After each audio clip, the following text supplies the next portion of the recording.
Bom, vamos continuar aqui. Então, só para fazer uma recapitulação rápida aqui, nós começamos discutindo espaço-tempo euclidiano, certo? Vou botar o E2 aqui. A gente viu como que a gente pode introduzir uma geometria aqui através do produto interno. Então, você pega V não, né? P1, escalar P2, né? Então, isso aqui são dois vetores aqui. E esse produto aqui define ângulo, define norma, tudo através do produto interno aqui. Nós introduzimos o conceito de tempo. Na hora que a gente introduz o tempo, a gente sai de uma situação em que a gente tem só um espaço euclidiano para ter uma coordenada de tempo, uma coordenada de espaço, né? Cada folha dessa aqui é uma folha espacial, onde essa mesma geometria já acontece, só que agora a gente tem uma coordenada de tempo. A gente pode se perguntar sobre as mesmas coisas. Eu tenho agora dois eventos aqui. Eu tenho o evento 1 e eu tenho o evento 2. E você pode se perguntar se existe alguma coisa, algum tipo de geometria que me dê observáveis razoáveis associados a esses eventos, né? E aí o que nós vimos é que aqui a gente tem a métrica de Minkowski, que na métrica de Minkowski, dada a nossa definição de assinatura, a gente pode usá-la para definir o comprimento de um deslocamento no espaço-tempo agora, né? Então, a gente pode pegar esse deslocamento aqui e essa métrica vai dar para a gente algumas informações sobre o deslocamento. Se for um deslocamento tipo tempo, vai me dar o tempo próprio do observador que estaria sentado em cima dessa linha. Se for tipo espaço, me dá o comprimento próprio medido por um observador que veria aqueles pontos simultaneamente e poderia medir aquilo com uma régua, né? E se for tipo luz, a gente mede zero justamente porque não tem nenhum observável associado a ela, né? Justamente pela ausência de possibilidade de você fazer uma transformação de Lorentz por referencial onde a luz está parada. Okay? Só que o que nós vimos depois é que da mesma forma que o conceito de produto interno aqui, que nos dá uma geometria direto no E2, pode ser generalizado para a seguinte situação. Eu ainda estou no E2, certo? Só que agora eu quero medir o comprimento dessa curva aqui. Para eu medir o comportamento dessa curva, eu preciso pegar primeiro os vetores tangentes, então eu vou ter um certo vetor tangente a essa curva aqui, né? Então, ao longo da curva, eu tenho um certo vetor tangente aqui, V1, 2, V0, né? Eu tenho vários vetores tangentes e eu posso, a partir da introdução de uma medida de comprimento e ângulo dos vetores ao longo da curva, eu integro para obter comprimentos agora no espaço euclidiano. Naturalmente, que a gente pode fazer a mesma coisa no espaço-tempo. Então, a gente pode vir para cá, né? Introduzir agora um deslocamento no espaço-tempo ou uma linha mundo.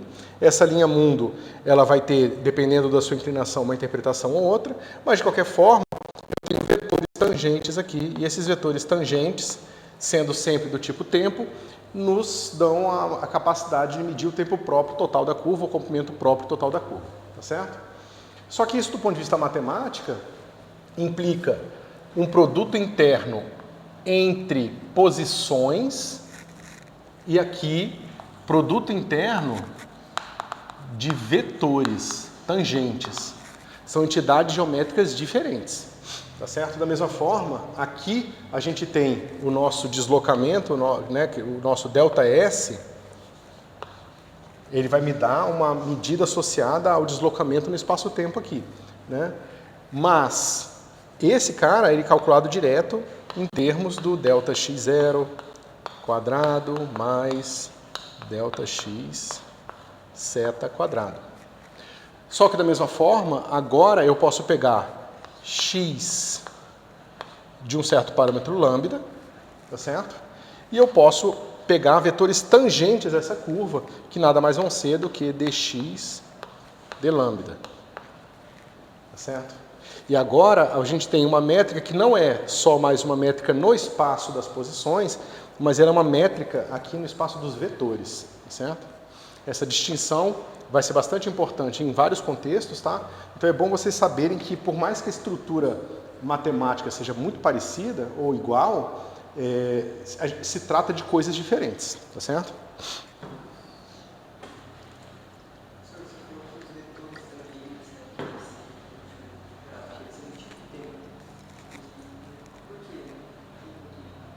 Não, eu só dei um exemplo em que eles são do tipo tempo, poderiam ser sempre do tipo espaço. Certo? É só um caso aqui que eu desenhei, né?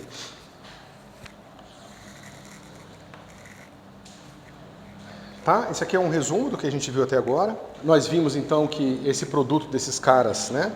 A gente pode encontrar uma coisa assim, ds2 d lambda 2 vai ser igual a dx d lambda transposto eta dx d lambda. Certo? Então, isso para uma curva geral. Se esse cara aqui for menor que zero, o que isso diz sobre a nossa curva? Né? Que essas tangentes aqui estão sempre apontando para uma direção tipo tempo. Se fosse positivo, seria sempre tipo espaço. Tá certo? Então, se a sua curva satisfaz esse negócio aqui, o que isso diz para você? Que, na verdade, isso aqui é C2 d tal 2 d lambda 2. Lembra, o S ele é só um auxiliar que te dá uma expressão genérica, mas quando é negativo o S se refere ao tempo próprio, quando é positivo ao comprimento próprio. Então, como eu estou dizendo que esse cara é negativo, então eu sei que o S corresponde a C tal, onde tal é o tempo próprio, né? E esse negócio aqui vai ser igual a dx, né, d lambda, né, eta dx d lambda. Ok? E com menos aqui, certo? É menos. O ds é menos o d tal, né? O c d tal. Bom, e o que a gente pode fazer aqui, pessoal? O que vocês acham que a gente pode fazer com isso aqui?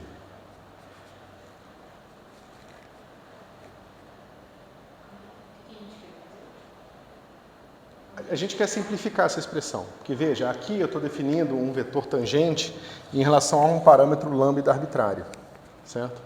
Mas olha que legal, aqui o lado esquerdo é a taxa de variação do parâmetro do tempo próprio em relação ao parâmetro arbitrário. E aqui é a taxa de variação da posição em relação ao parâmetro arbitrário. Né? Você pode muito bem fazer o seguinte, ó, d c2 d tal 2 d lambda 2 igual a menos. Esse cara eu vou escrever assim, dx d lambda. E por que d tal? Por que eu posso usar tal? Porque eu estou escolhendo um parâmetro lambda que é sempre crescente com o tempo. Tá certo? Então, essa função entre tal e lambda tem que ser inversível. Ok? Então, fica dx d tal, d lambda. Eta, mesma coisa. dx d tal, d lambda. Certo? Mas o que isso diz pra gente?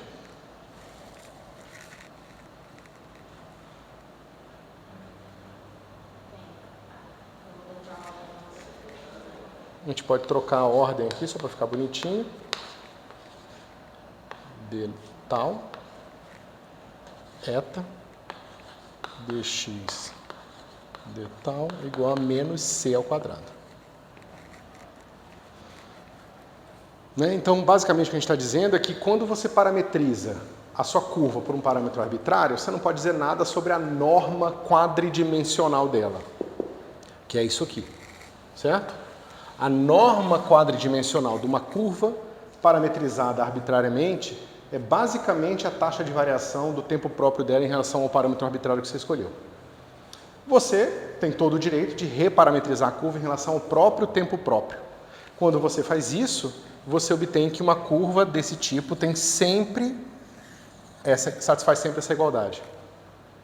É isso que teve uma outra pergunta aqui no outro dia, sobre a gente estar andando com velocidade c na direção do tempo.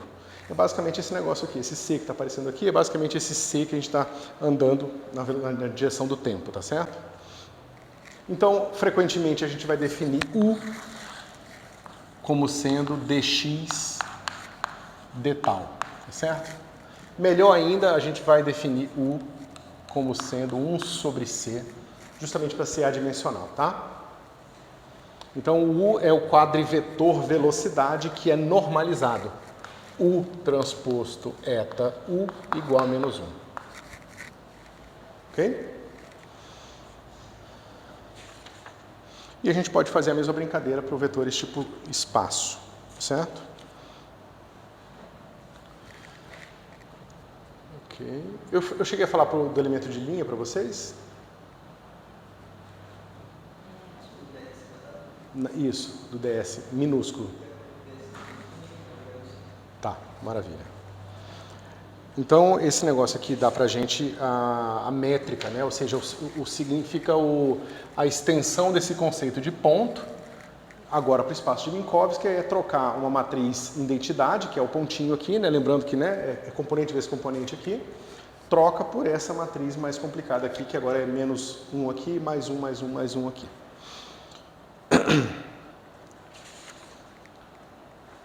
Ok. Bom,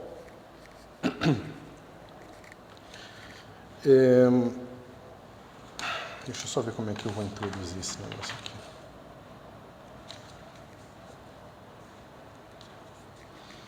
Então, a gente está até agora introduzindo aqui, usando uma notação matricial, certo? Só que uma outra notação bastante comum para a gente usar aqui é a notação tensorial. Tá? Então, a notação tensorial, a gente vai definir o Mi como sendo, basicamente, deixa eu ver como é que eu defino isso aqui, botar um igual aqui com um pontinho, e esse cara aqui vão ser as 4 entradas que representam esse vetor aqui. Então, o 1, o 2, o 3. Tá? É só para dizer que quando você bota o 0 aqui, você tem esse cara, quando bota o 1, você tem esse cara, e assim por diante. Se eu tivesse aqui 1, 0, 0, 0, significa que o 1 igual a 1, o 0 igual a 1, o 1 igual a 0, o 2 igual a 0, o 3 igual a 0. Tá certo? É só uma associação entre símbolos. Tá? Essa associação ela serve porque ela carrega em si uma mecânica que você pode fazer com essas contas. Né? Então, por exemplo, essa conta aqui, ela fica escrita assim, o Mi, eta, Mini, o Ni, tá certo? Então, deixa eu botar aqui um somatório. Somatório de Mi de 0 até 3, somatório de Mi de 0 até 3, de U, Mi, Mini, U, Ni. Tá certo? Isso aqui é igual àquilo que a gente estava vendo antes. Se vocês pegarem as componentes dessa matriz aqui e aplicarem o lado direito, vocês vão ver que coincide com o lado esquerdo, tá certo? Onde que para que isso funcione, eta mini tem que ser assim. Menos 1, 1, 1, 1 e o resto é 0. Significa que eta 0, 0 é menos 1, eta 1, 1 é 1, 2, 2 é 1 e 3, 3 é 1 e qualquer outro par de números que apareçam aqui dá 0. Tá certo? E a gente vai fazer mais que isso. A gente vai convencionar que objetos com índice em cima representam vetores. Tá certo? E os vetores são sempre os objetos geométricos associados a tangentes em curvas. Tá certo? Então, vetores que estão associados a tangente são sempre objetos que carregam índice em cima. Tá certo? Objetos que carregam índice embaixo, eles são funcionais. Eles pegam vetores e te dão números. No caso do eta, é um funcional que pega 2 vetores e leva num número, certo? Eu posso botar um vetor U aqui, um vetor W aqui, boto aqui no meu eta e ele vai me dar um número, tá certo? Isso está claro para vocês? Então, dada essa convenção, a gente não precisa mais escrever o somatório. Tá certo? A gente vai condicionar, vai convencionar que os índices gregos, né? Mi, Ni, alfa, beta, lambda, psi, fi, papapá, vão variar de 0, 1, 2 e 3. Certo? E os índices latinos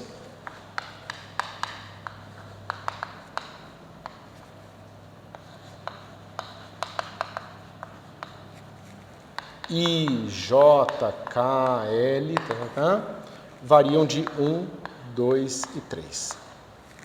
Tá? Então, geralmente, quando você está trabalhando num contexto adaptado a um sistema de coordenadas, você usa essa notação aqui para especificar um quadrivetor, e um vetor tridimensional, no subespaço tridimensional, vai ter componentes dados por índices latinos. Okay?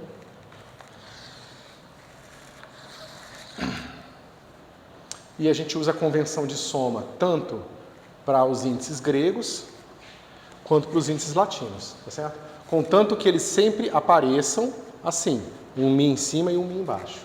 Se apareceu 3 vezes, provavelmente está errado. Se apareceu os 2 em cima, os 2 embaixo, você provavelmente cometeu um erro também, tá certo? Então, geralmente é uma boa prova dos 9 aí. Se você olhar para a sua equação e tiver índice de um lado que não tem do outro, está errado. Se tiver índice a mais de um lado, se tiver índice a mais em cima ou embaixo, também está errado, tá certo?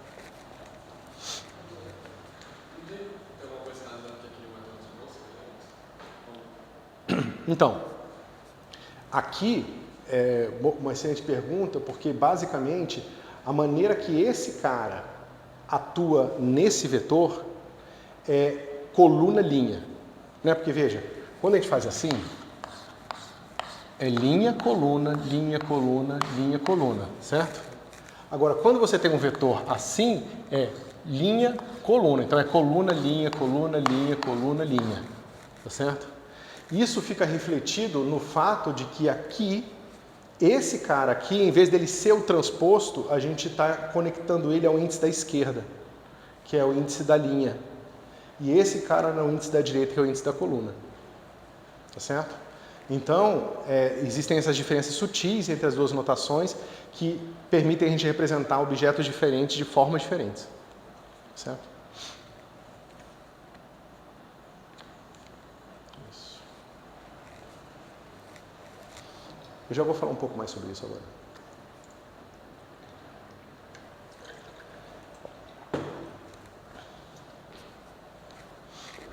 Bom, até aqui tudo claro, pessoal? Bom, além disso, vocês podem perceber o seguinte. Se eu pego um vetor V aqui, mi, eta, mini, mas não coloco nenhum vetor aqui. Tá certo? Que tipo de objeto é esse? Isso aqui eu posso chamar de W, ni. Certo? Qual é a operação matemática que eu posso realizar com esse objeto?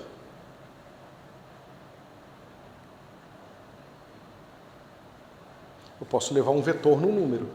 Né? Porque a métrica, ele leva 2 vetores e um número. Você bota um vetor aqui e ela te dá um número. Mas eu já botei um vetor nela. Só não botei o segundo. Então ela te dá um objeto que a gente chama de um funcional linear. Tá? Um funcional linear que a gente chama de um covetor. Tá certo? Covetores são extremamente importantes também. Como eu falei para vocês, vetores são sempre tangentes a curvas. Tá certo? Covetores são esses funcionais. São sempre projeções. Projeções são diferentes de vetores. Tá certo? É que a gente está tão habituado num contexto de geometria euclidiana em que projeções e vetores são a mesma coisa, que a gente acaba achando que sempre que só tem um tipo de objeto. Mas existem 2, tá certo? Gradientes vão ser projeções, tá certo? Um gradiente é um cara que você dá um vetor para ele e ele te diz a derivada direcional, tá certo? Ele é um funcional linear, ele não é um vetor, ok? Bom, então esse cara aqui, ele te dá covetores. Os covetores, eles vão ter índice embaixo, como eu falei para vocês, tá certo?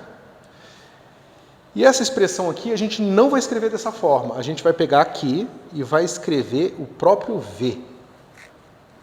Só que esse V, ele é fundamentalmente diferente desse V.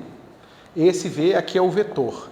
Esse é um covetor que eu obtive usando a métrica para transformar um vetor num covetor.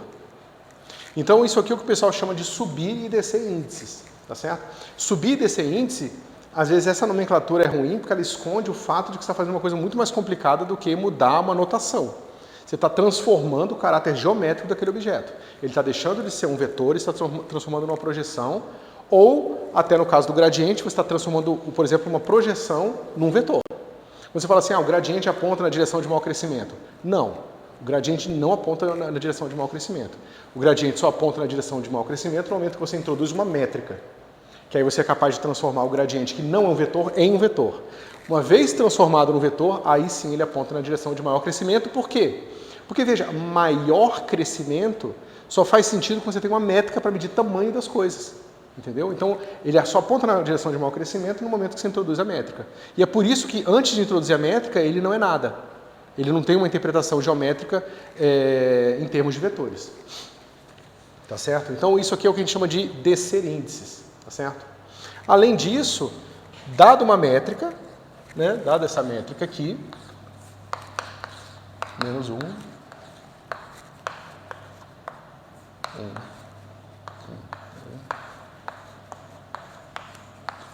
A gente pode encontrar esse cara aqui, ó.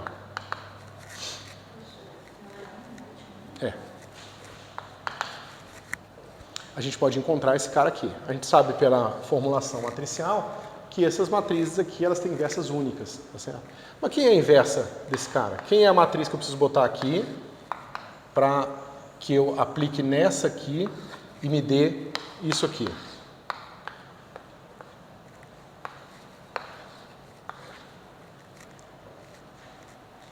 Ó, eu quero que essa linha com essa coluna dê 1. Então aqui tem que ser menos 1.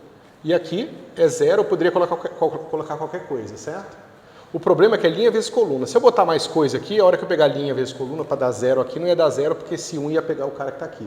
Então eu sou obrigado a fazer isso aqui. Tá certo? Se você seguir esse raciocínio aqui, não vai ser difícil você mostrar isso aqui.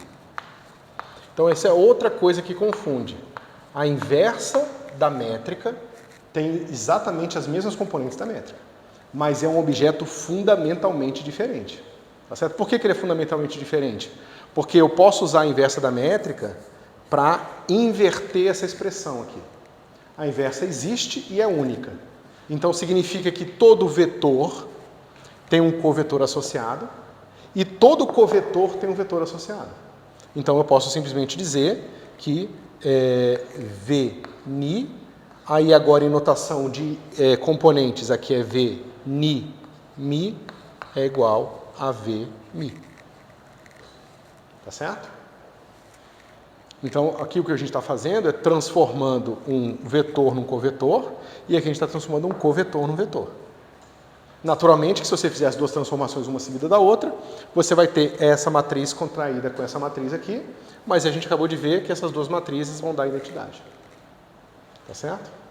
Então essa matriz aqui a gente representa com eta mini em cima, enquanto essa aqui a gente representa com eta mini embaixo. Tá certo? Novamente, é como que a gente está fazendo o mapa entre a notação matricial e a notação de componentes. Certo?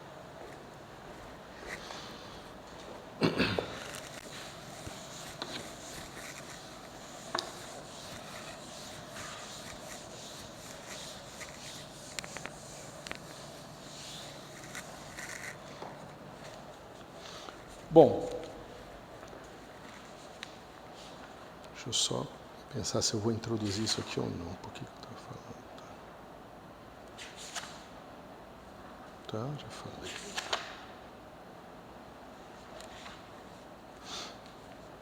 Ok. Bom, eu vou usar ao longo do curso, daqui né, desse ponto em diante, essa notação de componentes mais frequentemente, tá? Mas se vocês tiverem dúvidas, podem voltar e me perguntar que eu explico qualquer coisa que talvez tenha ficado mais complicado, certo?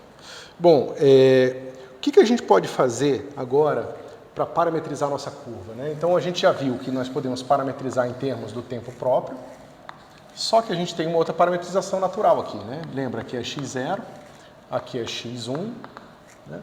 E eu tenho uma curva qualquer que anda aqui, certo? Qual é o outro parâmetro natural que eu tenho no momento que eu tenho esse sistema de coordenadas? Né? Eu tenho aqui o meu x, mi de um certo lambda, né? Isso aqui vai me dar x0 de lambda, x1 de lambda e assim por diante. Mas qual parâmetro eu posso usar aqui? O que vocês acham? Que nesse sistema de coordenadas é um parâmetro natural.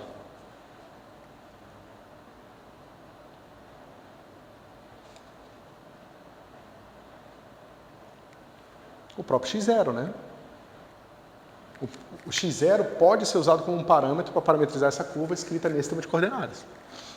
Então, se eu escrever isso, vai ficar assim, ó, xmi de x0 vai ser igual ao quê? X0. Só que x0 não é mais uma função, quer dizer, x0 é a função identidade dele mesmo, né?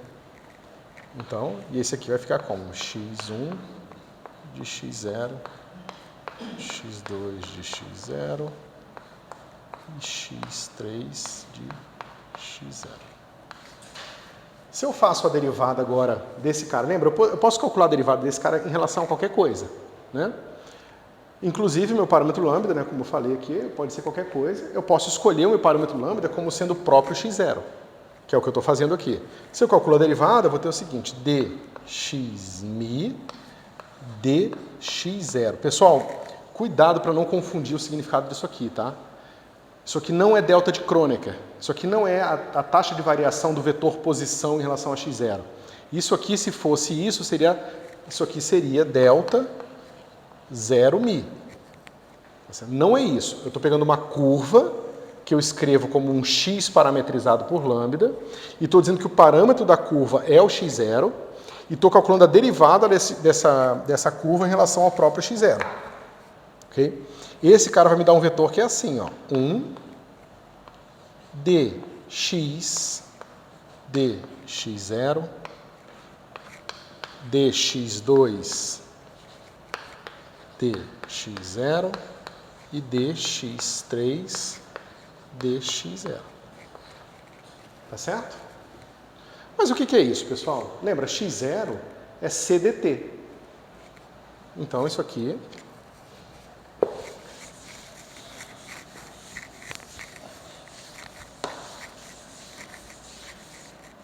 então, esse cara aqui, dxi dx0 vai ser igual a 1. E aqui vai ficar assim, ó, x1 ponto, que é a derivada ddt dele, x2 ponto, x3 ponto. Né? Esse cara aqui é o V1, V2, V3. Ou seja, é o quê?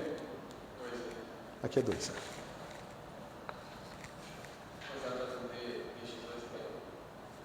Ah, claro. Ok? Mas veja, pessoal, por que isso aqui é importante? Porque esse valor V aqui, ó, né, aqui é V,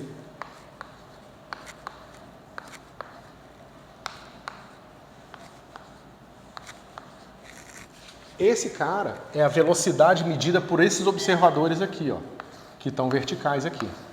Esses observadores vão medir um deslocamento, esses observadores vão medir uma passagem de tempo e usando os relógios desses caras e as réguas desses caras aqui, é essa velocidade que eu vou medir, V1, V2 e V3. Tá certo? Essa velocidade que eu apaguei aqui, que é a velocidade em relação ao tempo próprio, ela é mais abstrata. A gente não mede ela diretamente. O que a gente mede são coisas assim. Dado um sistema de coordenadas, a gente faz as medidas das posições dos tempos e extrai a velocidade. Ok? Agora, por que a gente tem que tomar cuidado com essa expressão aqui? O que vocês acham?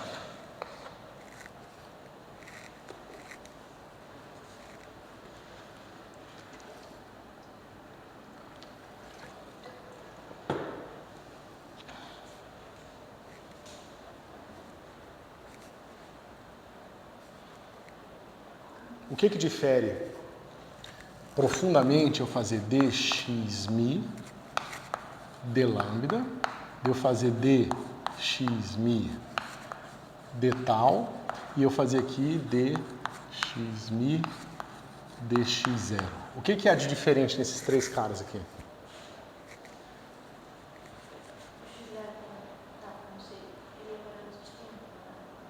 O x0 é o quê?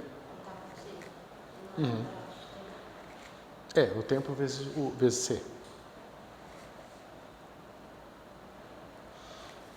O que acontece quando eu faço uma transformação de Lorentz com o tempo próprio? O tempo próprio de um objeto muda?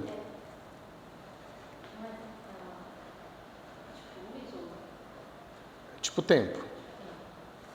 O tempo próprio de uma curva depende do referencial?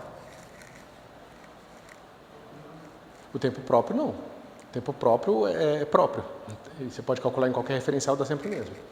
Então, esse cara aqui ele é um invariante por transformações de Lorentz. Esse cara aqui eu ainda não disse nada sobre ele, então eu não sei o que acontece. E esse cara aqui, ele não é um invariante. Se eu faço uma transformação de Lorentz, num outro referencial, mede-se outro tempo, que é o linha, que tem a ver com a transformação de Lorentz desse cara aqui. Então, esse cara aqui, a gente sabe que o x, a gente viu isso, ele vai se transformar com uma transformação de Lorentz assim. Certo? Esse cara vai ser aquele gama, x0, blá blá. Então, se eu faço uma transformação de Lorentz nesse cara aqui, ó, esse pedaço transforma como um vetor, assim como a gente esperava, e isso aqui é um invariante. Então, isso tudo é um vetor. Isso aqui, se esse cara for um invariante, também é um vetor. Esse cara não é um vetor mais. No sentido de que ele não se transforma com as leis de transformações que se espera para um vetor, que nesse caso aqui são essas. Tá? Então, a gente trabalha muito com esse objeto aqui porque é o que a gente mede, mas ele tem uma certa delicadeza nele que requer, às vezes, um pouco de cuidado, porque senão você erra a conta. Certo? Você supõe que esse cara vai se transformar com a transformação de Lorentz. Aplica a transformação de Lorentz aqui, mas esquece que agora o significado disso é a velocidade medida usando o tempo do referencial anterior. Se você transformar esse pedaço aqui e não transformar esse aqui, significa que você está num novo referencial, só que você está calculando a velocidade com o tempo que está passando pelo relógio de outro cara, que é o cara do referencial anterior. Tá certo?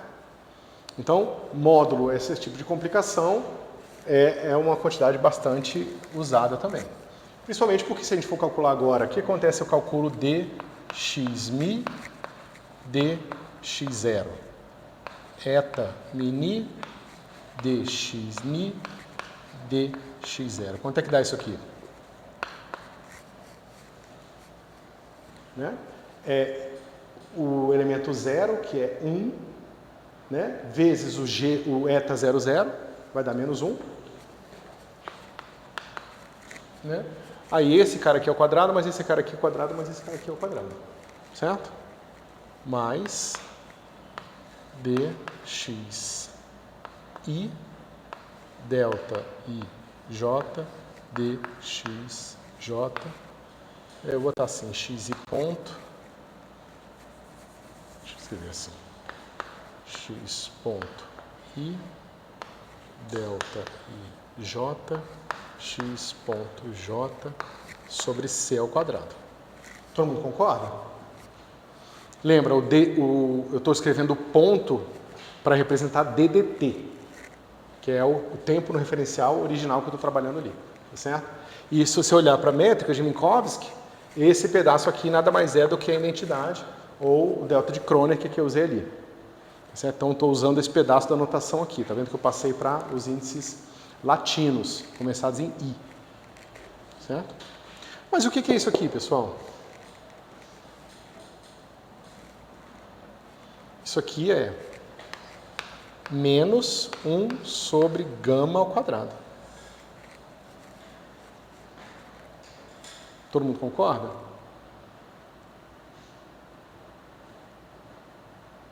Esse cara aqui é o módulo da velocidade ao quadrado, dividido por c ao quadrado, né?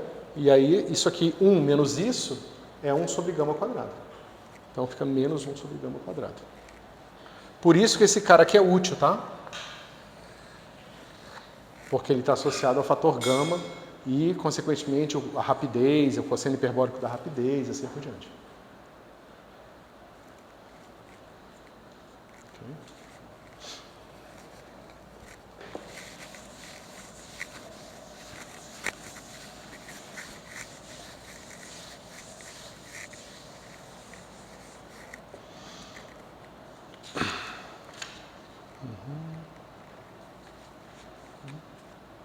Mas quanto que é isso aqui? D tal dx0 ao quadrado é igual a menos isso aqui, né? Que vai dar, então, 1 sobre gama ao quadrado. Você sabe que esse negócio aqui é positivo, você está escolhendo os dois caras sincronizados. Epa, que tem uma coisa errada.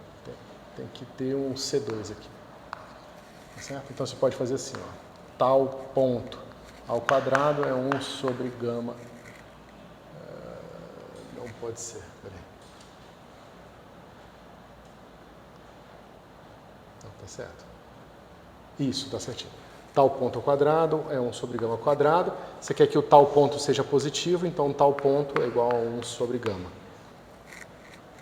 Tá certo? Que é basicamente o que a gente usa para medir o tempo próprio, né? Em termos do tempo coordenado. Ok? Que é a relação entre esse tempo aqui e o tempo próprio da curva tal. Só para deixar claro, isso aqui é função de V, que é igual a raiz desse cara aqui, né? xi ponto delta ij x ponto j. Okay?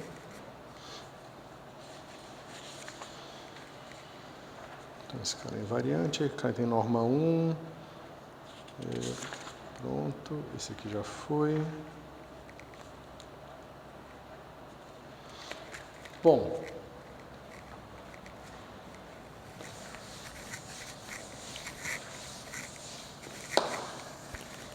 a gente tem que tomar um pouco de cuidado agora com eta. Uma coisa que eu já chamei a atenção, mas eu acho que vale a pena a gente repetir aqui mais uma vez, que é o seguinte. Se você pensar no seu eta como uma métrica, agora no espaço dos vetores, você não tem mais o que você tinha antes, que é Vmi, eta, mini, vni, maior ou igual a zero e igual a zero se somente se Vmi igual a zero. Isso aqui não é mais verdade. Tá certo? A gente não tem mais um produto interno.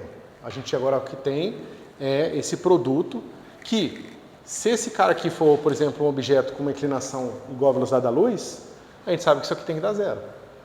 Então existem vetores que não são nulos, mas que têm módulo zero. Tá certo? Agora, você pode restringir ao subconjunto dos vetores tipo tempo ou restringir aos vetores tipo espaço. Aí esse objeto vai passar a ter um caráter ou outro caráter. Tá certo? Então, a gente chama de métrica, mas na verdade é um certo abuso de linguagem. Isso aqui é o que a gente chama de pseudométrica, né? Que se reduz a uma métrica em casos particulares. Por exemplo, digamos que a gente esteja nesse caso aqui novamente. Vmi, eta, mini, vni. Só que agora o meu Vmi, eu vou dizer que ele é assim, 0, V1, V2, V3. Esse vetor, porque eu botei componente 0 aqui, ó, ele é um vetor que aponta só aqui para dentro do seu espaço euclidiano. Então, de certa forma, é um vetor tradicional, que mede comprimentos e réguas, né? Mas quando eu faço isso, esse cara aqui se transforma em VI, delta IJ, VJ. Tá certo? Mas nesse caso, isso aqui é a norma euclidiana.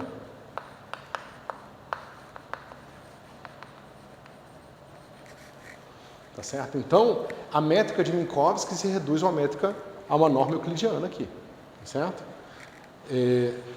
Qualquer vetor tipo espaço pode ser escrito num referencial onde isso aqui é verdade.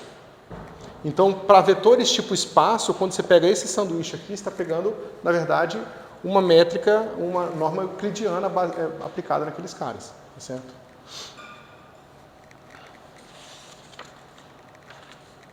Ok. Uma métrica pseudo-riemanniana. Quando a gente tem agora dois vetores tipo tempo, as coisas ficam um pouco mais interessantes, certo? Vamos ver o que acontece aqui. Vamos botar no referencial, eu tenho duas curvas. Eu tenho essa curva que aponta para cima, que é a curva do cara que está medindo esse tempo aqui, né? E a curva de um cara que está andando com uma linha reta para cá, certo? Como é que vai ficar essas duas curvas aqui? Eu vou ter a curva U, Mi, vai ser dada por 1, 0, 0, 0, certo? E como é que vai ficar aquela minha outra curva lá? O que vocês acham?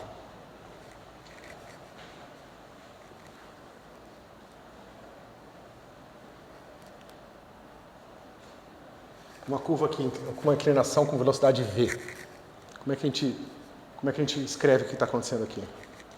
Vamos pegar os resultados que a gente obteve e vamos construir então. Então eu estou dizendo que eu tenho uma curva xmi, que é dada por x0, certo? E aqui é uma coisa assim, ó, x10, que é uma posição inicial, mais velocidade vezes x0 aqui. Certo? Essa velocidade vem dividida por c porque o meu parâmetro de tempo tem unidade de comprimento. Tá certo? Então, todo mundo concorda que isso que eu escrevi é aquilo que a gente está vendo lá? Né? Você vê que quando passa um certo x0, ele se desloca uma certa direção, ele se desloca um certo tanto na direção x1.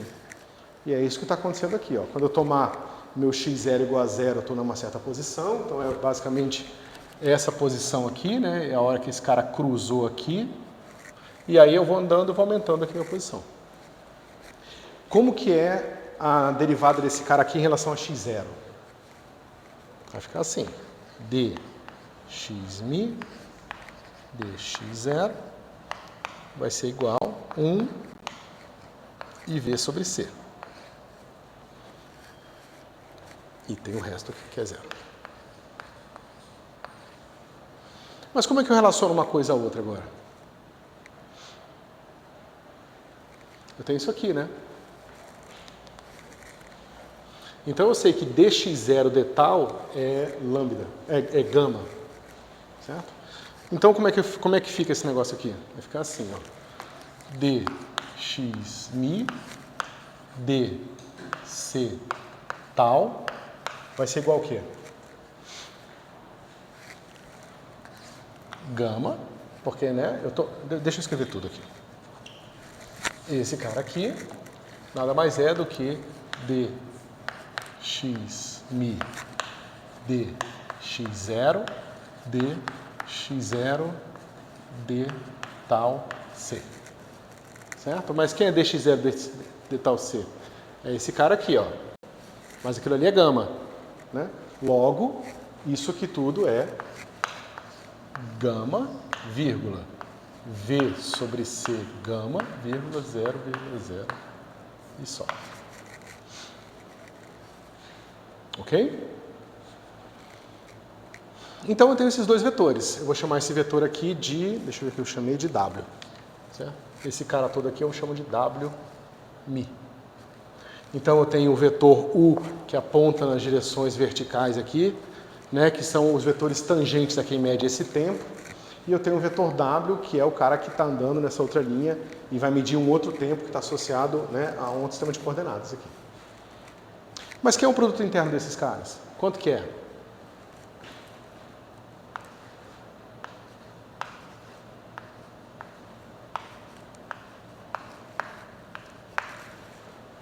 Quanto que dá isso aqui?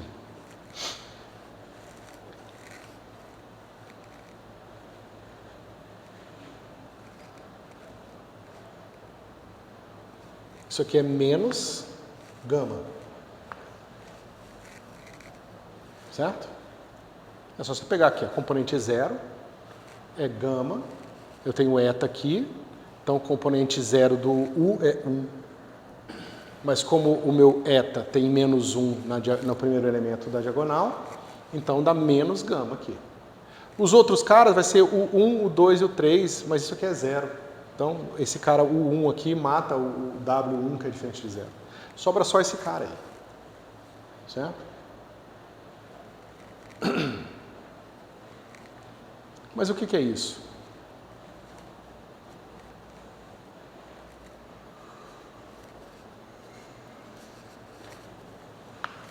O que é esse negócio aqui?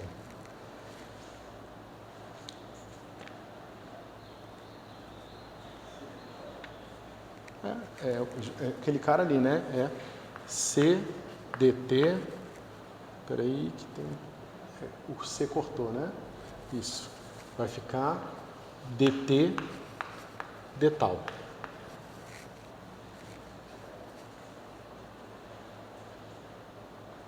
Tá certo? Então, essa projeção aqui, ó, ela dá a passagem de tempo desse cara em relação... Desculpa, a passagem do tempo desse cara em relação à passagem do tempo desse cara aqui.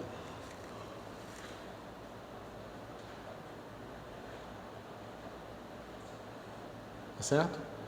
E que é a mesma coisa para o contrário, tá? É a mesma coisa, é o mesmo número que você obtém quando você pega a passagem de tempo desse cara em relação a esse cara aqui. Ok? Então, o significado do produto interno para os vetores agora, do tipo tempo, ele tem a ver com essas projeções temporais e como que um relógio passa em relação ao outro. Tá certo? E isso vai ser bastante importante para a gente interpretar o que vai acontecer aqui. Desculpa, tem um erro. Certo?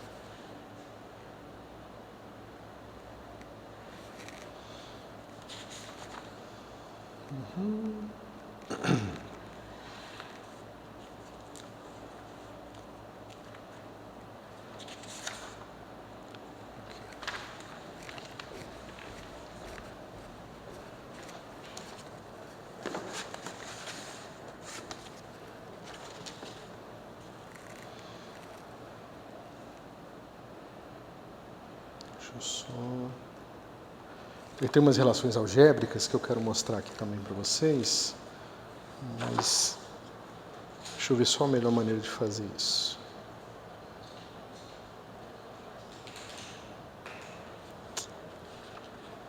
Pessoal, alguma dúvida até aqui?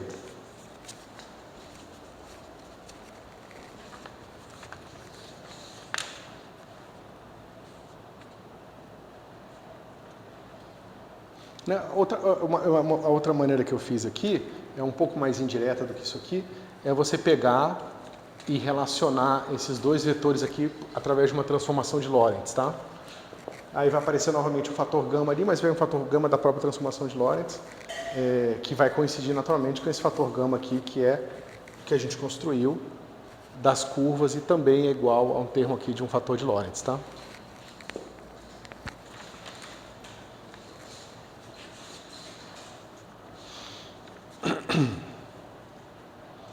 Outra coisa que talvez valha a pena a gente mencionar é que a nossa velocidade V aqui, se você prestar atenção, vai ser igual V sobre C, vai ser igual a... Cadê? V sobre C é igual a W1 dividido por W0. Certo? Mas isso aqui não é nada surpreendente, porque isso aqui é basicamente você dizer que está pegando esse cara, que é dx1 d lambda qualquer, tá certo? E esse cara aqui é 1 sobre dx0 d lambda, tá certo? E por que é importante notar isso aqui? Porque aqui tem sempre a hipótese de que eu posso trocar o tempo zero pelo tempo lambda, porque esses dois parâmetros têm que ser monotonicamente relacionados. E se eles são monotonicamente relacionados, significa que essa derivada, né, significa que dx0 d lambda tem que ser igual a 1 sobre d lambda dx0. Tá certo? Uma relação que é monotonicamente relacionada à outra sempre satisfaz isso aqui. Não sei se vocês viram isso em cálculo. Não? Vocês não viram isso aqui? Quer ver? Ó?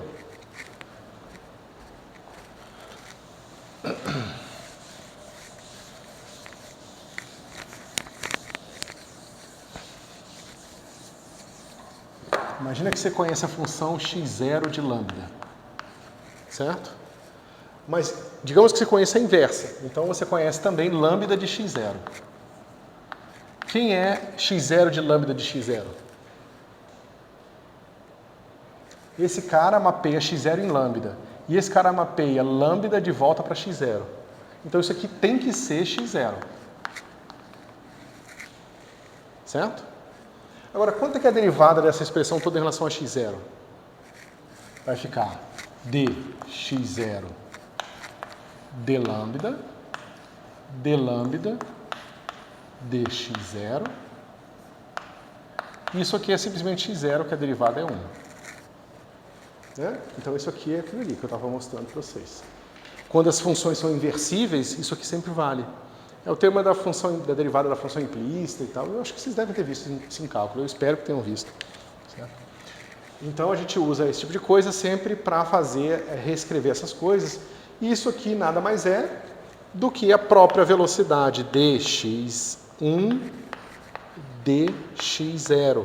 Tá certo? Por isso, pessoal, que tem essa razão aqui sempre dado pela velocidade dividido pela velocidade da luz. Ok? Tá certo.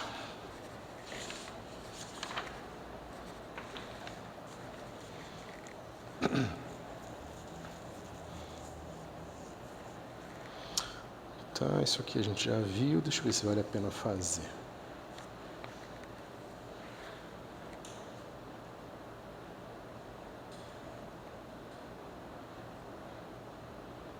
Vamos fazer. Tá. Vamos pensar agora em termos das componentes direto de U e W. Tá certo? Veja, o que nós fizemos até agora foi fazer essa conta explicitamente no sistema de coordenadas adaptado a U. Mas a gente pode fazer isso em qualquer sistema de coordenadas. A gente não precisa fazer isso nesse sistema de coordenadas. Tá certo? Se nós fizermos num sistema de coordenadas qualquer, a gente sabe que esse cara aqui, né, contraído com W, isso aqui é um invariante. Porque isso aqui vale para qualquer sistema de coordenadas. Então a gente pode se aproveitar disso para entender o significado desses produtos em relação às componentes, tá certo? Então a gente faz assim, ó.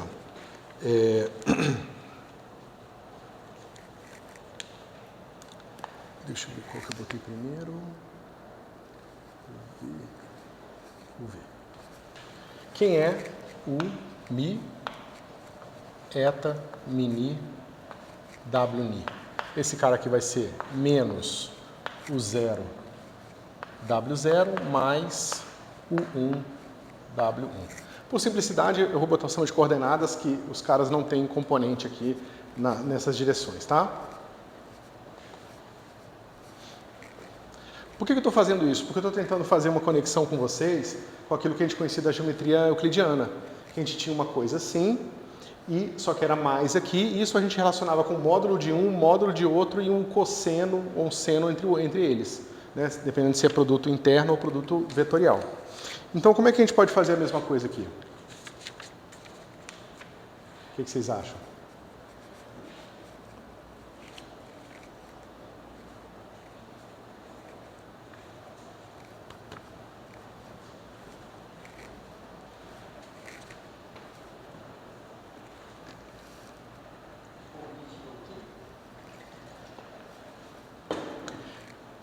Como que a gente pode fazer para usar a mesma ideia e encontrar uma relação, digamos, trigonométrica aqui associada à métrica?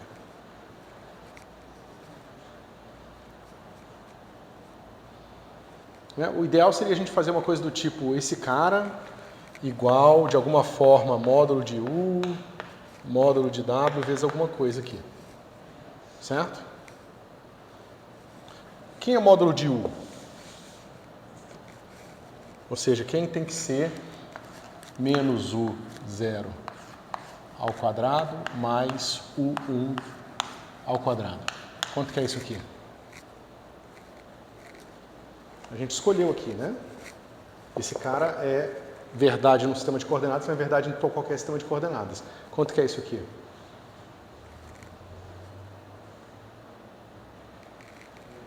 Menos 1. Certo? E o W? Como é que fica o nosso menos W0 ao quadrado mais W1 ao quadrado. Quanto é que vai dar? É só olhar para cá, né? Ou, bom, deixa eu ver um lugar que a gente já tenha feito isso. Aqui, né? Porque ele está parametrizado ali originalmente dessa forma, ele vai ficar isso aqui, vai ser dado por isso aqui. Menos 1 sobre gama ao quadrado. Então, como é que a gente pode usar essa noção aqui que a gente tem desses dois módulos para escrever essa expressão aqui?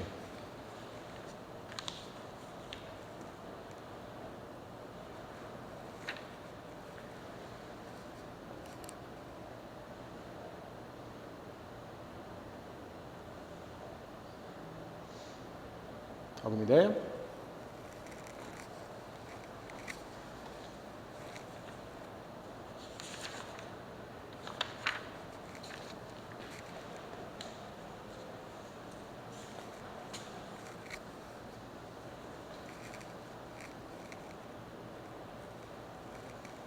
Como é que a gente faz no caso cartesiano? Vocês lembram? No caso euclidiano. Esse cara vai ser tipo um raio, né? A gente vai escrever esses caras em coordenadas polares, a gente vai escrever esses caras em coordenadas polares também. E uma vez que você escrever os dois em coordenadas polares, isso vai dar um R seno θ, R cosseno θ, esse vai dar um outro R' vezes seno φ, e assim por diante. E quando você fizer esse produto aqui, vai ficar raio vezes raio, cosseno vezes seno e vice-versa. E você escreve como um cosseno da subtração. Certo? Isso está claro? Aqui, a gente está com uma coisa que tem uma cara um pouco diferente, porque não tem mais esse mais aqui o tempo todo. A gente tem um menos aqui. Então, a gente tem uma coisa assim, ó, eu passo esse menos para cá. Certo? Quem é que tem uma característica assim, né? Coisa ao quadrado menos a outra ao quadrado igual a 1.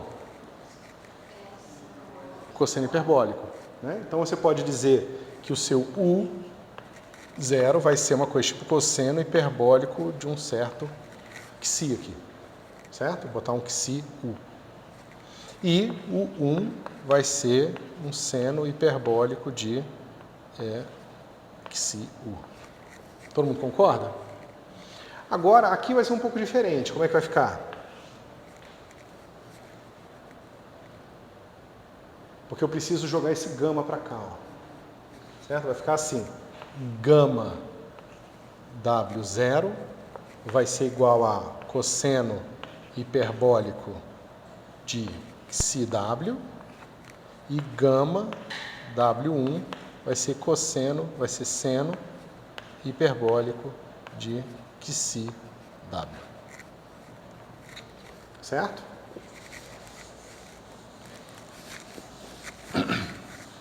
E aí, como é que fica a nossa bagunça aí? Como é que fica esse pedacinho aqui? Eu vou escrever para cá. Vai ficar... o que eu preciso fazer aqui? Eu preciso dividir por gama e multiplicar por gama.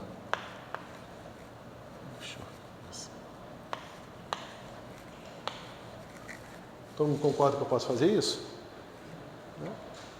Ok. E aí a nossa expressão vai ficar como? Vai ficar cosseno hiperbólico de xi U, cosseno hiperbólico de xi W, menos... Espera aí que eu fiz alguma coisa errada.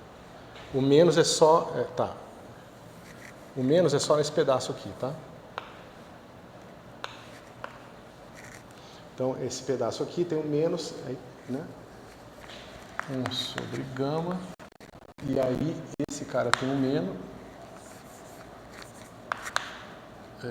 1 sobre gama, menos esse pedaço, mais seno hiperbólico do xi U, seno hiperbólico do xi W. E o que é isso aqui?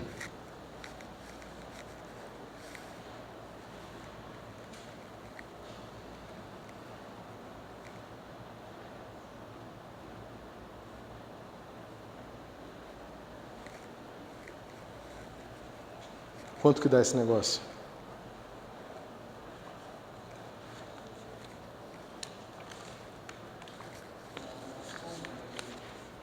Ó, o cosseno hiperbólico, ele vai ter expoente positivo mais expoente negativo, expoente positivo mais expoente negativo. Quando eu pegar o expoente positivo com expoente positivo, o expoente negativo com negativo, vai dar um sinal de menos que vai dar zero com o que eu vou encontrar lá, tá certo? Só escrever então esse cara aqui, ó, só para ficar claro, é exponencial de xu mais exponencial de menos xu sobre 2. Esse aqui é a mesma coisa, exponencial de xi w mais exponencial de menos xi w sobre 2. Esse com esse e esse com esse vão dar um sinal positivo. Esse cara aqui, ó, ele vem um sinal de menos na frente. Esse cara é exponencial de xi u menos exponencial de menos xi u sobre 2. E esse cara aqui é exponencial de xi w menos exponencial de menos xi w sobre 2, certo? Então veja, esse vezes esse e esse vezes esse vai dar com sinal de menos, que corta com esse vezes esse e esse vezes esse, porque aqui é menos com menos dá mais. Aonde que vai dar diferença?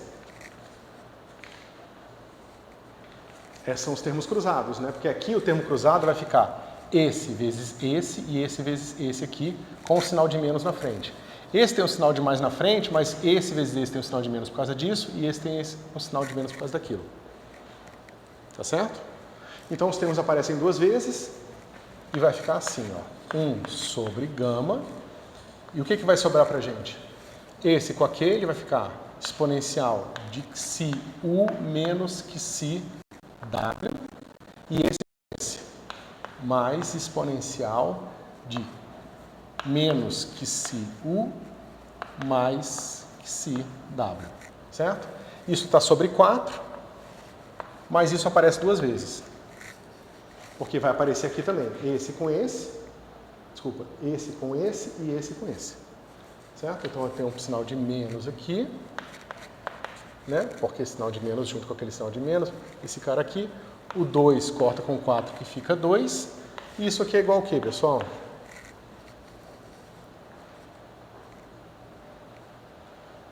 É cosseno hiperbólico de xi u menos xi w dividido por gama. Certo?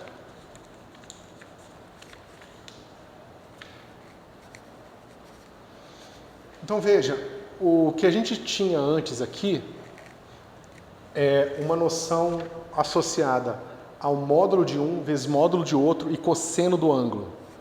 A gente sabe que esse cara aqui está associado ao dt, d tal e assim por diante. Então esse cara aqui está associado ao módulo do W.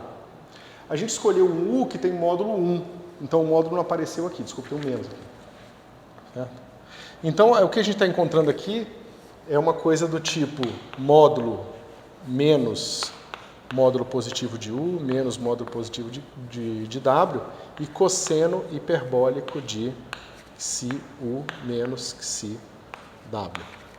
Todo mundo concorda?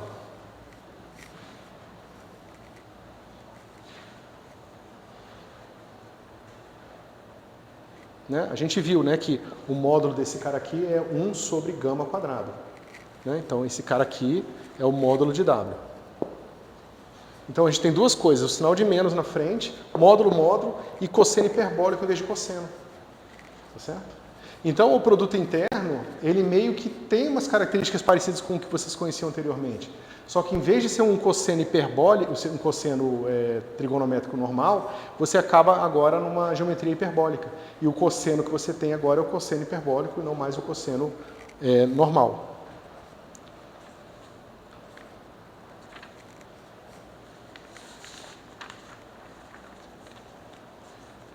Tá certo?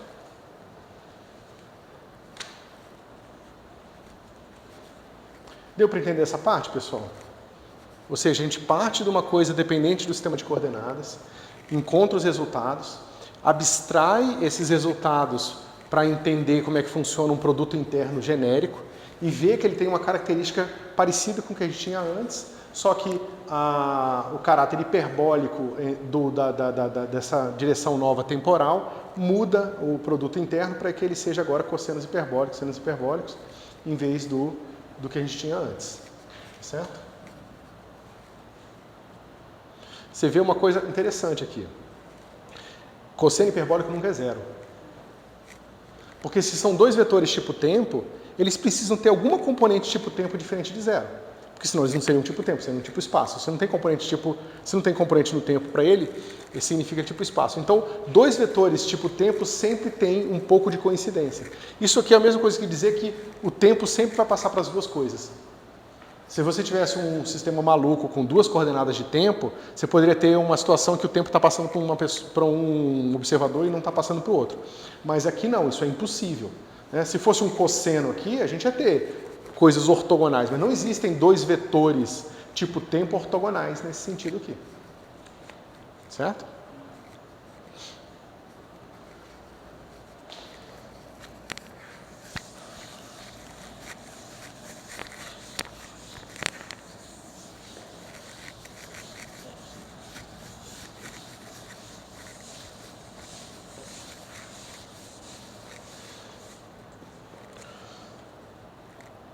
Então, isso foi...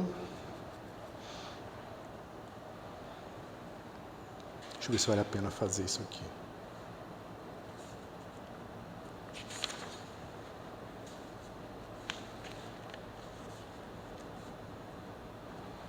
Isso aqui já foi...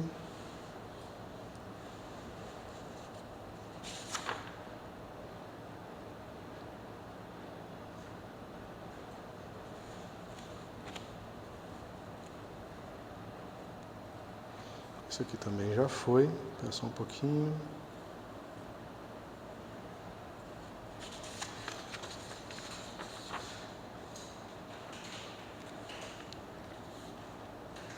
Olha que engraçado.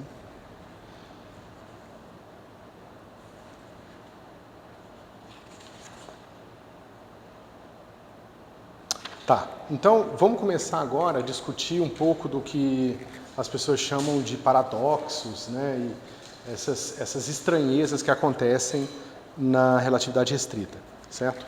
Então vamos lá. O que é um objeto, ou melhor, o que é o comprimento de um objeto na relatividade restrita? Vou ver que isso já vai começar a ser uma coisa meio estranha. Então vamos lá. Digamos então que eu estou aqui no meu diagrama de sempre do espaço do tempo, tá? E eu quero desenhar um objeto aqui, um objeto unidimensional, digamos uma barra de ferro, certo? Como que a barra de ferro pode ser desenhada aqui?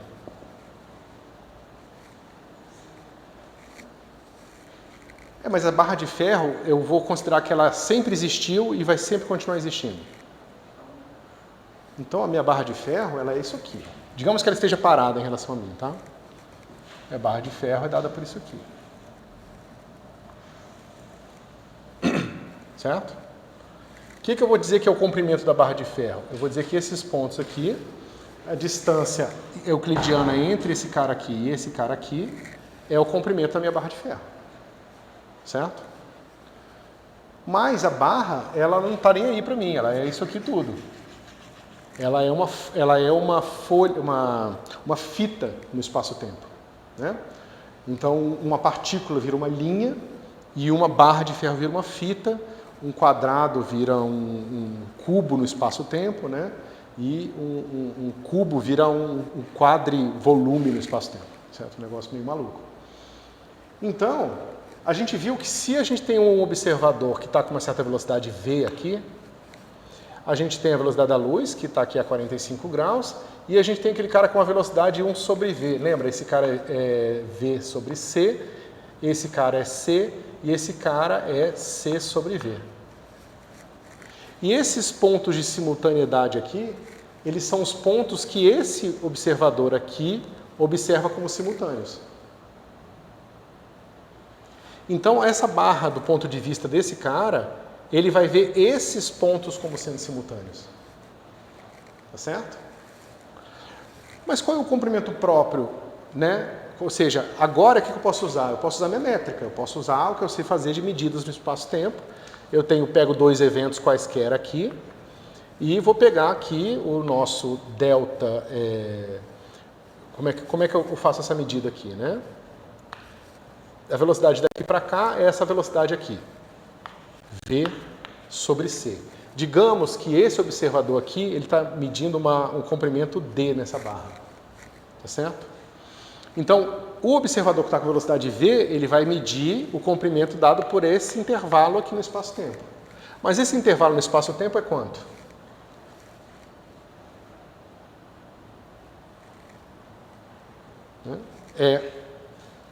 Eu pego a minha velocidade, multiplico por delta x0, tá certo? E esse cara aqui tem que ser igual a D. Espera aí que tem que fazer alguma coisa aqui para acertar a dimensão. Né? Fazer assim mais fácil. Delta T. Né? Todo mundo concorda? A velocidade... Espera um pouquinho... Não, está errado isso aqui.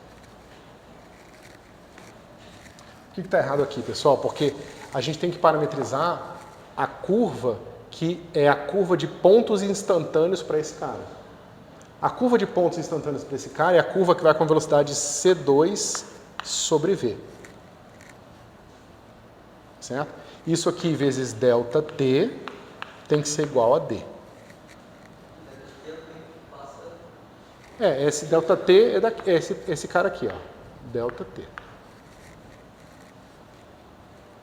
Ok? Mas aí a gente pode fazer, esse cara é C sobre V, delta x0 igual a D. Agora está certinho. Ok? Então a gente sabe o que está o nosso delta D aqui, o nosso delta x1 aqui e o nosso delta x0. Então a gente pode medir o nosso comprimento próprio. Quem é o nosso comprimento próprio? É o nosso L2 vai ser igual a D2 menos esse cara aqui, que é D2, V2, C2. Né? Que é o nosso delta x0 aqui, ao quadrado.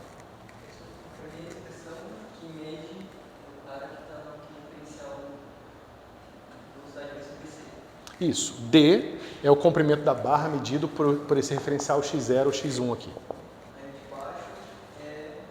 Agora, eu pensei no observador que está com velocidade V. O observador que está com velocidade V, os pontos simultâneos para ele são os pontos conectados por linhas que têm velocidade C sobre V. Tá certo? Então, os pontos que conectam, os pontos simultâneos para esse cara são dados por essa linha, que eu deveria talvez ter feito um pouco mais inclinado aqui, ó. Que tem que ser a mesma inclinação desse cara aqui, né? Esse aqui é a mesma inclinação que esse cara aqui. Né? Porque eu quero medir esse comprimento no espaço-tempo. Certo? Por... Delta x0 é igual a V sobre CD. Oi?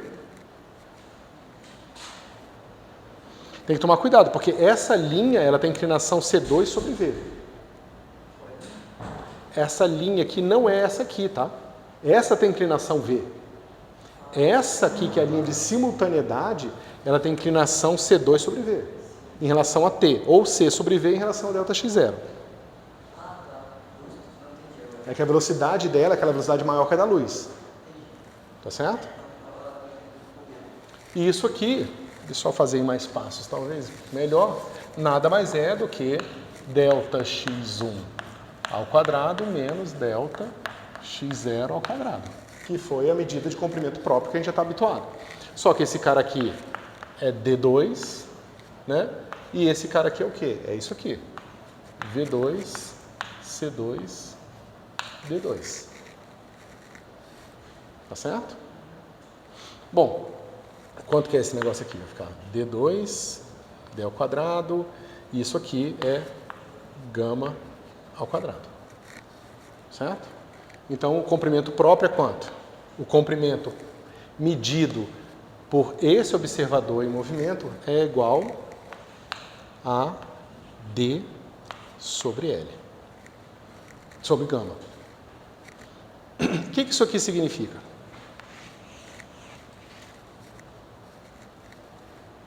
Né? Lembra, gama é sempre maior que 1. Maior ou igual a 1. Certo?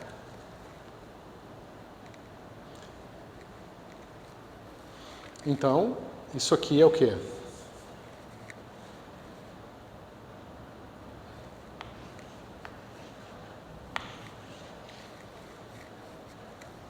Vocês concordam?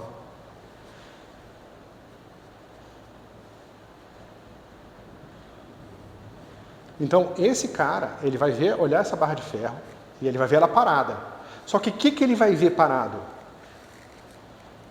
O que ele está vendo parado são esses eventos aqui, ó.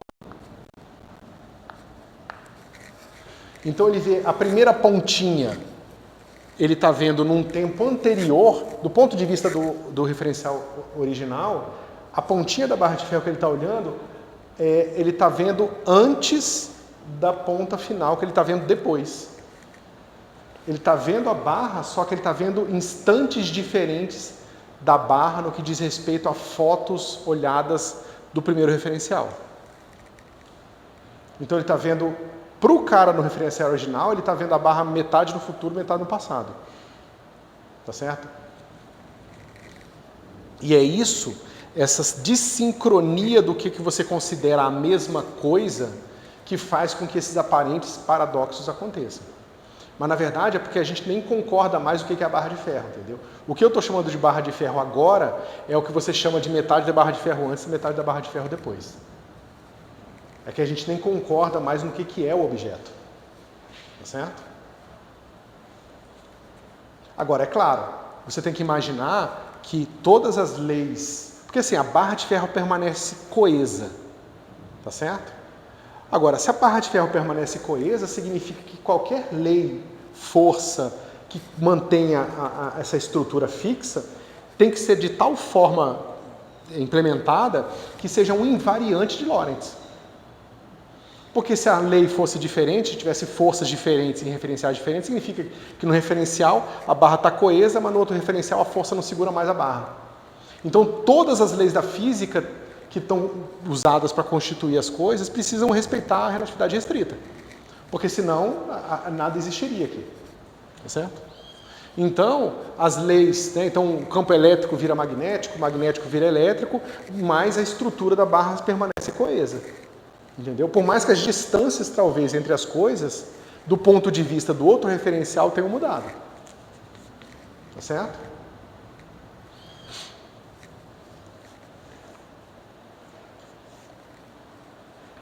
E o que acontece com o tamanho da barra de forma absoluta aqui? Se esse cara é sempre maior que 1, do ponto de vista do observador em movimento, a barra é sempre menor. Tá certo? Então é a contração do espaço. Mas eu acho que essa nomenclatura de contração do espaço ela é muito ruim. Porque não tem espaço só sendo contraído aqui. Nós nem concordamos mais. Para esse cara aqui, a barra de ferro são esses eventos aqui. E para esse outro cara, a barra de ferro são esses outros eventos aqui. São eventos diferentes. A gente não pode dizer que é a mesma barra de ferro. É a mesma coisa que estava existindo e vai continuar existindo. Mas os eventos que eu considero a barra de ferro hoje, eles são diferentes dos eventos que o outro observador considera as barras de ferro agora. Agora, eu falei hoje, mas é agora e agora. Porque agora para um tem um significado diferente de agora para o outro. Tá certo? Mas será que a gente consegue fazer uma brincadeira com esse negócio para ver se a gente entende o que isso significa na prática?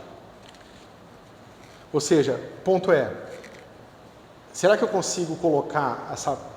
Se ela tem uma distância, se ela tem um comprimento menor para esse cara aqui, se ele estiver carregando uma caixinha de comprimento menor do que D, será que ele consegue colocar essa barra de ferro dentro da caixa?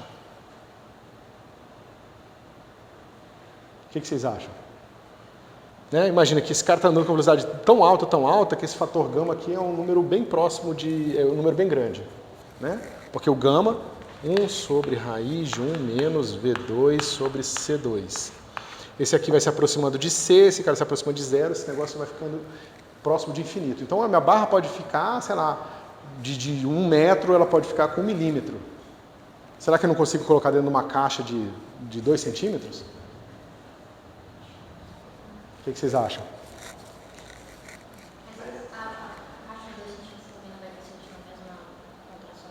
Não, eu estou carregando a minha caixa. Eu sou o cara que está com essa velocidade aqui. Ó. Eu estou carregando a caixinha comigo. Eu já medi ela com a minha mesma régua que eu usei para medir a barra de ferro. Mas o que significa estar dentro de uma caixa?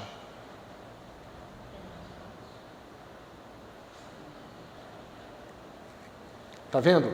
Esse é o problema da relatividade restrita. A gente está tão habituado a pensar com tempo absoluto que a gente não percebe que perguntas básicas como o que significa estar dentro de alguma coisa já mudam totalmente o significado na relatividade restrita.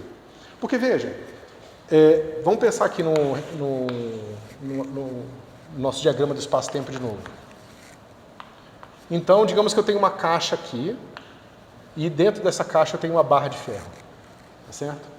Só que isso só faz sentido, né? Digamos que a barra de ferro saiu pela tampa e entrou pela outra tampa aqui. Né? Então, basicamente, a minha barra de ferro aqui, ela estava com um pedacinho de fora, tá certo? Está toda dentro e agora ela está saindo de dentro da minha caixa. Tá certo?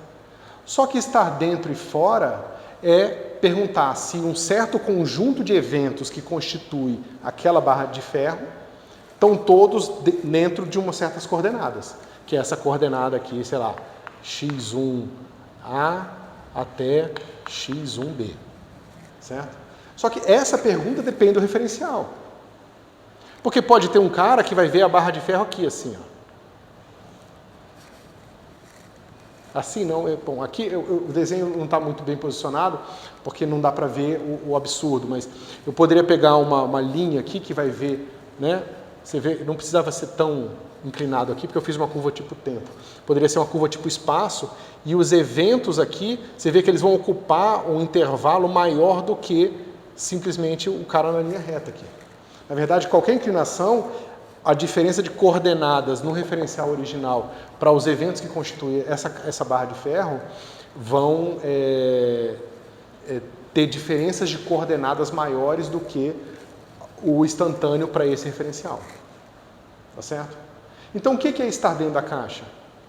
Estar dentro da caixa é para um certo referencial que concorda que os eventos aconteceram ao mesmo tempo, todos os eventos que estão naquele mesmo tempo estão dentro da caixa. Mas isso é uma pergunta que depende do referencial. Estar dentro de alguma coisa depende do referencial. Em outro referencial, o cara pode nunca ter estado dentro, no sentido que ele nunca esteja ao mesmo tempo todo dentro da caixa. Tá certo? E, bom, essa é a resolução, não dá tempo da gente entrar nos detalhes, eu vou fazer isso quinta-feira agora, e a gente vê isso aqui com detalhe. Mas é basicamente essa brincadeira, é você entender o que é estar dentro e fora e o que é o tamanho de alguma coisa. Uma vez que você concorda no significado dessas duas coisas, a gente pode responder todas as perguntas. Se o cara ficou dentro, se não ficou dentro, o que significa para um ter entrado e no outro não. Né? Porque como a gente não relativiza esses conceitos, muitas vezes a gente fala, não, mas um cara disse que a barra entrou, e o outro, né, ficou toda dentro da caixa, e o outro disse que não. Mas isso pode acontecer, talvez ambos possam dizer essas duas coisas e isso não ser inconsistente, entendeu? Porque justamente o que para um significa estar dentro, não tem o mesmo significado para o outro. Certo? Mas é isso aí, a realidade é assim e é complicado, a gente tem que habituar a pensar com essas coisas meio doidas, tá? Mas na aula que vem a gente vê os detalhes.